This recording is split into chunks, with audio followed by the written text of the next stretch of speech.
शिकून घेऊया हा. आता हे किती ताट आहेत? किती ताट आहेत ही? एक. त्यामध्ये अजून एक ताट ठेवलं. किती झाले? 2.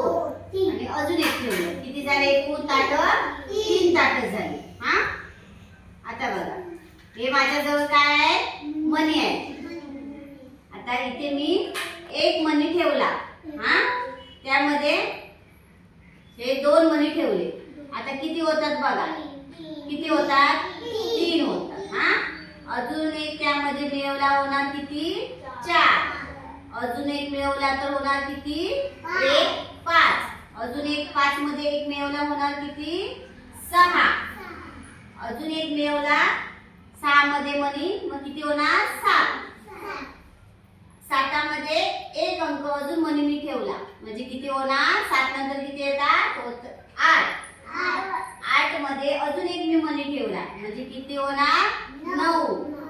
9 मध्ये अजून एक मी मनी ठेवला. हे बघा हे 9 आहेत ना मनी. मग हा मी एक अजून मनी ठेवला झाले किती? 10. 10 मध्ये अजून एक मनी मी इथे बाजूला ठेवला आणि यामध्ये एकत्र केला म्हणजे किती? 10 आणि 1 किती? 11. अजून एक मी मनी ठेवला. हे 11 आहेत ना. 11 मध्ये अजून मी एक अंक मनी मिळवला त्यामध्ये म्हणजे किती झाले? 12. म्हणजे एकूण मनी किती आहेत? 12. आता बघा एका हाताला बोटे किती? 5. किती? 5. आता 5 मध्ये मी हे एक अंक इथे जवळ इथे मिळवला म्हणजे किती होणार बघा? तुमच्या हाताची बोटं मोजा बघू. 1 2 3 4 5 1. म्हणजे किती होणार? हाताची बोटं आपल्या 6. अजून एक कसं मिळवलं? एक बोट यामध्ये मिळवलं किती होणार? मोजा. 1 2 3 4 5 6 7. किती होणार? 7. अजून एक मी अंक मिळवला. अशी बोटं ठेवायची अशी आणि मोजायचं.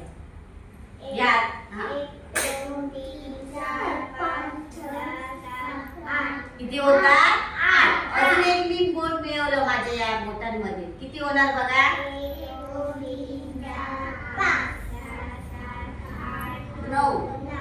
9 झाले. अजून एक मी बोट मिळवलं. आता किती बोटं होतात बघा आपले? 1 2 3 4 5 6 7 8 9. किती होतात? एका हाताला बोट